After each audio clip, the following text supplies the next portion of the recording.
Good afternoon, everyone. I apologize for the delay, having a confluence of a variety of IT issues. So thank you for your patience. My name is Jen Becker. I work for the Basic Research Office within the Office of the Undersecretary of Defense for Research and Engineering. And it's my pleasure to be here today to talk about the DOD's role in supporting basic research, the importance of interdisciplinary research to national security, and how to engage with the DOD on these matters. So I'll spend a little bit of time talking about the Defense Established program to stimulate competitive research, but I also want to spend some time talking about other funding opportunities within the Department of Defense. So next slide, please.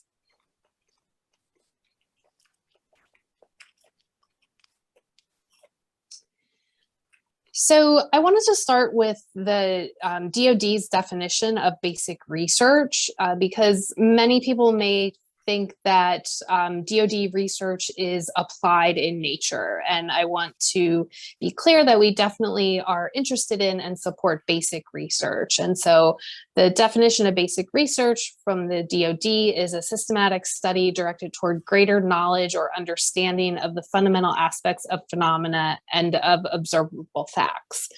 Our approach to basic research includes use-inspired questions, but also really pushing the boundaries of what we know. And so we support blue sky research with no application in mind. Next slide, please. So why do we fund basic research? Why is this important for the DOD? And basically, this image comes from Donald Stokes' book, Pasteur's Quadrant, in which he describes three types of research based on two dimensions. The first is the quest for fundamental understanding, and the second is consideration of use. And the DoD Basic Research Enterprise and what we think about in the Basic Research Office really encompasses the top portion of this figure. So we invest in research that asks fundamental questions with little concern for application, so projects that would sit in Bohr's quadrant. But we also invest in research that's linked to practical applications, which would sit in Pasteur's quadrant. So this is the area of basic research that the DoD is most interested in. Next slide, please. I wanted to just throw this slide up here. You'll see it again at the end, and talks about ways to engage with our tri-service program officers. Those program officers at the Army Research Office, Air Force Office of Scientific Research, and Office of Naval Research are really your gateway into the DoD Basic Research enterprise. They are the gatekeepers. They are the ones that translate our defense needs into basic research science questions. And they're the ones to really talk to about your ideas and how it may be useful and applicable and of interest to the DoD. And so there are a variety of ways to reach them and to find out who they are. All of the services have long-term open broad agency announcements that you can find on their websites or through grants.gov. And most of those will have program officers listed with the topics of their interest. And you can either find email or phone numbers associated with those program officers. And I encourage you to reach out and talk with them about your ideas. Sometimes they won't respond right away. They are busy. So keep in mind that there are a lot of you and only one program officer. So it can take some time for them to respond, but I would encourage you to be proactive and reach out to them, be persistent. And don't take no personally. So they have limited funding for their programs. They have certain priorities, and what you're proposing may not be in direct alignment or a high priority for their program at that time. But they should help be able to direct you to other programs that might be of interest. When you reach out to a program officer, I would recommend that you start with something that we call a research menu. And this can be a couple ideas, maybe 3 to 4 ideas, 1 to 2 paragraphs each, no more than 2 pages, and just outline some of your ideas. Say, these are the ideas. This is how I think it might align with your program. Can we have a discussion about this? And it's a great way to start that discussion with program officers, to get them maybe focused, see if they can focus on one idea which is most in alignment with their program. They may have suggestions on other programs that you can engage with. Next slide, please. So I wanted to talk about DEPSCoR for a few minutes. DEPSCoR, as you may know, is the defense established program to stimulate competitive research. It was reauthorized in 2017. And this year, our DEPSCoR budget is $19 million. Next slide, please. DEPSCoR eligibility is different than EPSCoR. So you'll notice all of the yellow highlighted states are DEPSCoR eligible states, and you'll see some that aren't familiar to the EPSCoR community. So the eligibility is slightly different. The eligibility has remained the same since 2019, since the reauthorization, and it's remained the same since then. I don't anticipate any changes in the near future. Next slide, please.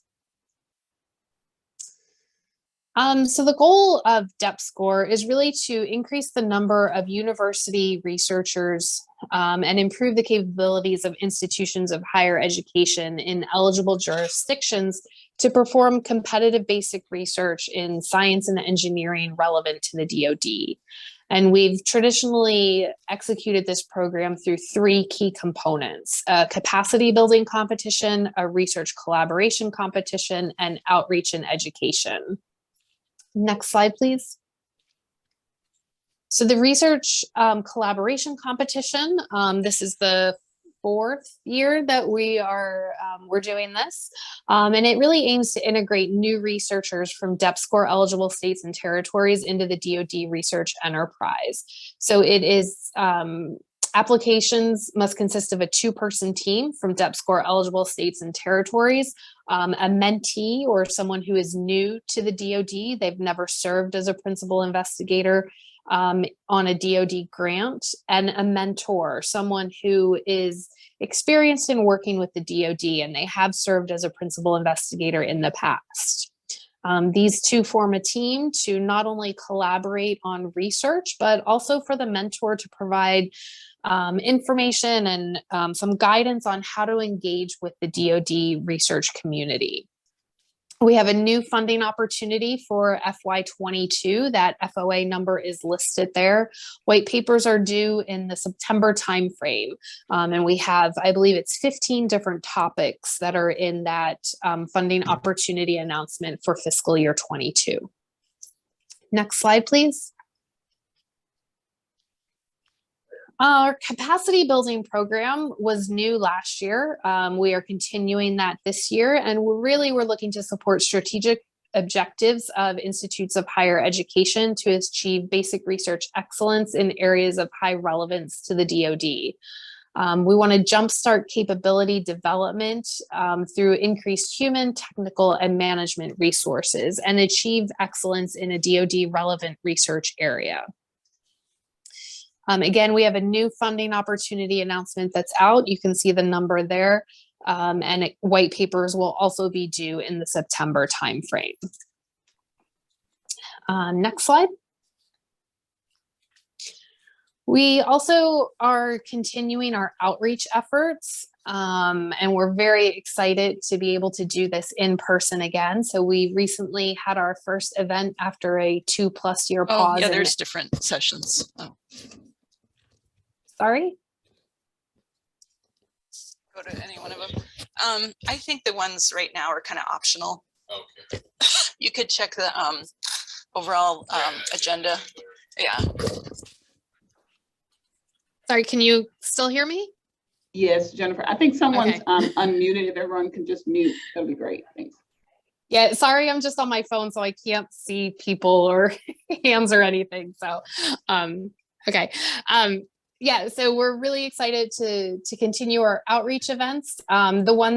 Some events upcoming on June 22nd, we will be having a EPSCoR webinar, and the focus of that webinar will be to walk through the new funding opportunity announcements that we have. So we'll walk through some of the eligibility requirements, deadlines, and answer questions about those funding opportunity announcements on June 22nd.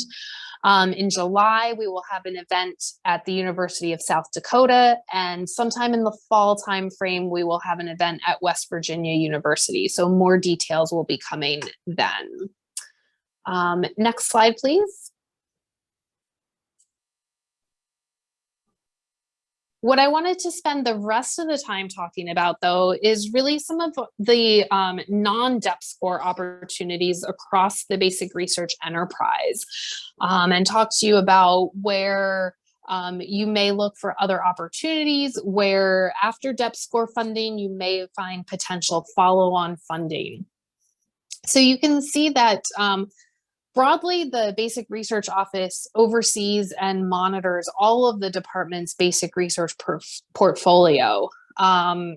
Many of our programs are designed to build and cultivate ideas and develop collaborations. We want to create networks and pathways throughout the basic research ecosystem. Can you go back one slide? Yeah, that one.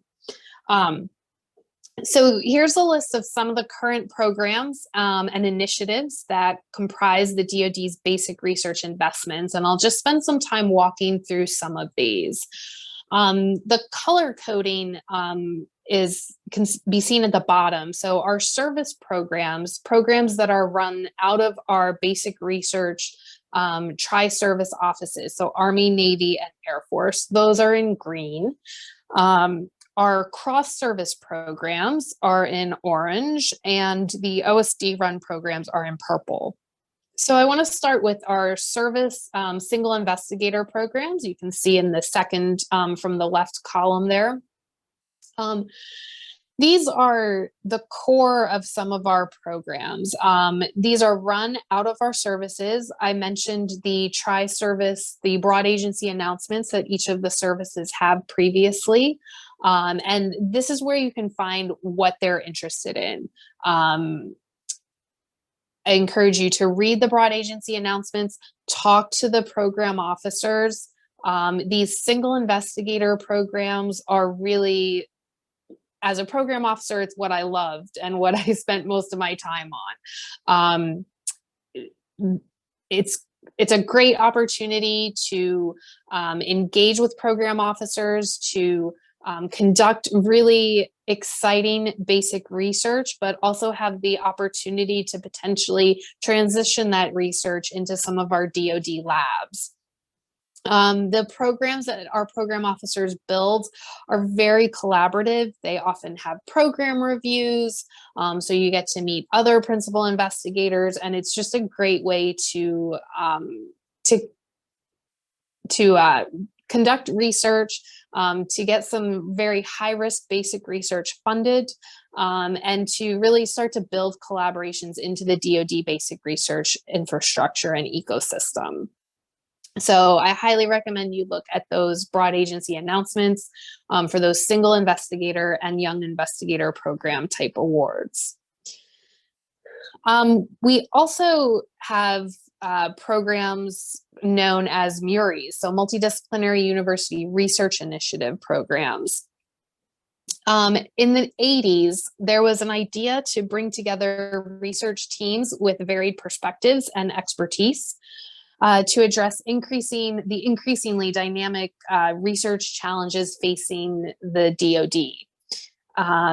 And out of that, the MURI program was developed. Some of you may be familiar with MURI.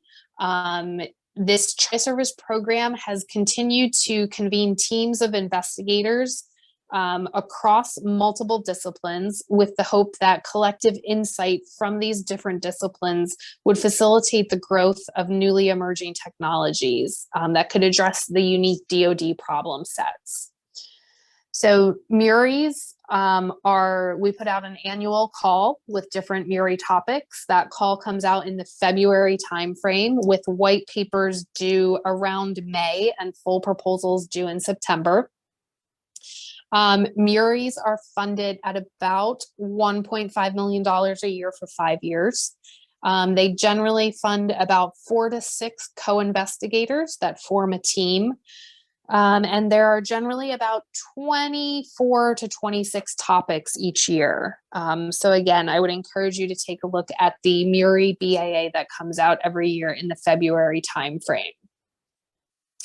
The DOD also has opportunities to support research instrumentation and equipment, and that's through our DURIP program, our Defense University Research Instrumentation Program. This BAA, it's a separate BAA that comes out also in the February timeframe with proposals due in May, and it supports equipment purchases anywhere from about $50,000 up to, I believe, $1 million is the upper limit. So some opportunities there specifically for equipment and instrumentation. Some of our pre-doctoral fellowship programs include the NDSEG program, National Defense Science and Engineer Graduate Fellowship Program. The DOD has recognized that the health of the defense science and technology enterprise depends on a robust education and training pipeline. And so through that, we've developed this graduate fellowship to support this. Over the past 30 years, DOD has supported over 3,500 different fellowships through the NDSEG program. NDSEG supports graduate students in science and engineering disciplines of military importance. It supports students for 3 years and covers all tuition, fees, health insurance, and up to, I think, some travel as well. And a monthly stipend. The next application period will open in August. So there is a website, if you just actually Google NDSEG, you can find the website, and applications for the next period will open in August. Some of our other programs include VBFF, which is our Vannevar Bush Faculty Fellowship Program. This is the department's most prestigious single investigator award for basic research. It's a 5-year fellowship, up to $3 million for research over those 5 years. It's our largest single principal investigator award in the physical sciences. And the program represents the DOD's commitment to invest in blue sky basic research. So this program really looks for very high risk, high reward projects. It's really exciting. And since 2008, the DOD has made over 100 awards to at least 42 universities in 17 different states. I also wanted to call out our Minerva program. So Minerva, we have some training grants, projects, as well as transition opportunities. And Minerva is our social science program. So sociocultural factors are certainly complex and difficult to measure and affect every part of our interaction with others. And in recognition of this, former Defense Secretary Gates started the Minerva Research Initiative to increase fundamental understanding of social and behavioral dynamics. Generally, we have a new Minerva funding opportunity that comes out every year, usually in the summer timeframe, and there are different topics associated with that. We have some pilot programs as well, focused on technology transfer. One is our I-Corps program, which we leverage the NSF I-Corps program for that, to provide entrepreneurial training and mentorship to DoD-sponsored researchers. We also have a small business technology transfer program, an STTR program, which is missing on this slide here. But we have a new pilot program coming out of the Basic Research Office to transition innovative basic research performed by university industry collaborators into technology applications. Next slide, please. So hopefully that's given you an idea of some of the different funding opportunities across the DOD. And I wanted to end with this slide again and encourage you to engage our basic research program officers. If you have any trouble finding who the right person is, please feel free to reach out to me and I can help you with that. All of the websites are great. They have a lot of information out there. You can also find the BAAs on grants.gov as well. And I think that's my last slide. So happy to take any questions. Again, I apologize that I'm on my phone here, so I can't see a lot of hands, or I can't really monitor the chat very well. So sorry about that. I guess just shout out if you have a question.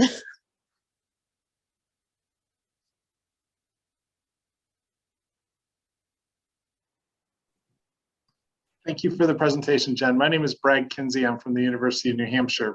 And I had a question about, you had mentioned the Young Investigator Awards. Is there a certain number that you set aside to go to EPSCoR states, or how does that, or is there joint funding that you do? How does that work? Yeah, so the Young Investigator Awards are run out of the individual services. Each of them executes that program a little differently. So some have set a separate pot of money for Young Investigator Awards. Others, Young Investigator Awards are funded out of a program officer's annual budget. So it's different. We don't have a separate pot of money specifically for EPSCoR or DEPSCoR eligible states for Young Investigators. We tried that in the past. And because each of the services executes that program a little differently, it was really hard to coordinate. So we don't have the specific DEPSCoR funding set aside for Young Investigators. Are there other programs though that there is? I mean, I guess, you know, some, like say the MURI program, is that the same for all the funding? Is there's not really a separate pot of money? It's just as meritable proposals come in, you fund. Yeah, so so the funding specific for our DEPSCoR program is our research collaboration competition and our capacity building competition. So both of those funding opportunity announcements came out about a week or two ago. You can, if you just Google DEPSCoR on grants.gov, you'll be able to find them. So those are the opportunities that are specific to DEPSCoR eligible states and territories. However, all of these programs are open to all states and territories. There are no restrictions. And, you know, some of the states are very competitive in those. So yeah, I would encourage you to look at all of those opportunities. There's no requirement that you have to be funded by DEPSCoR before you can move into any of these other programs. And then for the one where there's a mentor and a mentee, do both of them have to come from an EPSCoR state, and can it be a different EPSCoR states? Yep. Yeah, both must come from a DEPSCoR eligible state or territory. It can be from different states. It can be from the same. It doesn't matter. Okay. Thank you so much. Sorry to dominate the question so far. No worries. Hi, Jen. My name is Matt from Nebraska. And I have a question about this new program that you talked about. It's one that facilitates tech transfer from basic university research, essentially commercialization of that. Can you tell me a little bit more about that new program? And also, can you comment on the funding range and the duration of DOD's I-Corps? Yeah, so the new program, the Basic Research Office is participating in the joint DOD STTR program, so Small Business Technology Transfer Program. There is a BAA that is currently open. I believe it opens today, and the Basic Research Office has 4 different topics in that. So generally for the DOD, our our small business programs, SBIR and STTR, if you're familiar with those topics are developed because we have a need. And so our applied programs say we have this need and we need to do research in this area. What we're trying to do through this pilot program is really develop topics that are taking advantage of scientific advances coming out of our academic research and saying, you know, no one's told us that they have a specific need and application, but this is really important science. It's moving a little bit beyond basic research. And so this is a program to try to further develop that and see what the limits of the technology may be and where we can push it into different applications. As far as the I-Core program goes, we're taking a bit of a pause right now. We participated in that 2019 and 2020 to varying degrees of success. And right now we're just taking a pause to reevaluate and see what should the DOD be doing in terms of supporting technology transfer and entrepreneurship. So I anticipate some additional programs in that area in the future, but I don't know what they will be yet. Okay, thank you. Welcome.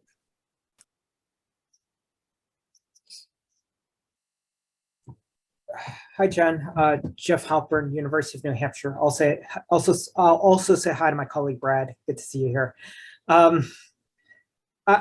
guess I'm not sure how to ask my question, so I'm just going to kind of talk about it. I know it's really important to, at least within DOD money, connect with a program officer, and that's kind of where I've been struggling. And I'll tell you just a little bit of mine is I connected with a program officer within the Army Research Office who encouraged the submission of a seed grant.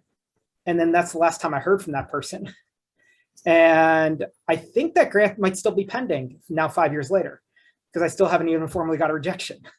Okay. So now I want to break back into it and try to connect with program officers. And how do you suggest going about that? Because, you know, I think I do cool science. I send them papers. I'll try to reach out with ideas, but it's a lot of... Yeah, no, I understand. And I apologize that happened to you. Feel free to send me some additional details offline and I can look into that. Because while I'm here representing the Basic Research Office, I also am actually physically sitting in the Army Research Office at this moment. So I can try to track that down. But in general, yeah, I encourage you to read the broad agency announcements. They do change. It can be a long process. You know, program officers have a lot of different areas that they cover. And sometimes they have to make hard choices. They have very limited funding. And so my recommendation is to be persistent. If you are not getting responses, let me know. I can help with that. You know, the response may be, no, it's not appropriate for my program, or it's not a good fit right now. But I can at least help you get that response. A response is nice, even if it's negative. Yeah. Thank you for that. I'll reach out to you offline, but I've actually moved away from that research, so I don't mean to get anybody negatively impacted. Yeah. Thank you. Okay.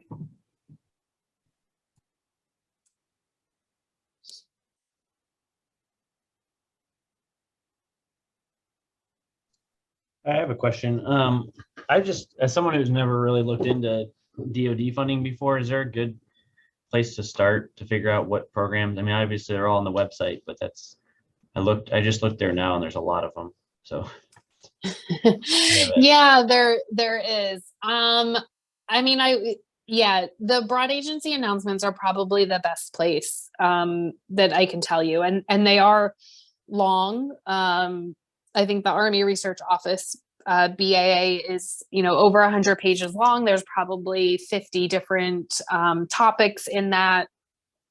But that's the best place that I can tell you to get an idea of what at least ARO is interested in funding. The other services all have their their BAAs as well. The DOD is interested in a really broad range of areas, chemistry, life sciences, physics, materials, social science, as I said. So it really spans across the sciences. It just depends exactly what your focus is. You may read the BAAs and find that there are multiple different programs that your work would fit into. And I would encourage you to reach out to all of them and start to try to have a conversation with everyone. And you know, the feedback may be this isn't really relevant to DOD. We would recommend you go look at DOE or NIH or whatever the case may be. Unfortunately, there's no quick there's no quick answer to, or no one place, I guess, to go and look for. These are all the areas of interest. Okay, thank you.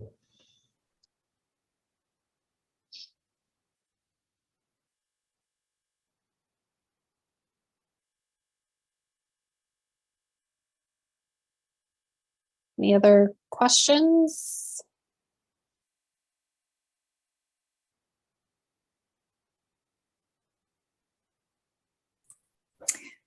Thank you, Jen, on behalf of the NSF EPSCoR. It was a pleasure to hear about your programs. Thank you very much. Thank you. No, thanks for the opportunity to be here. It's great to be part of the EPSCoR community. And yeah, it's great. Take care. Thank you, Jen. Thank you, Jen.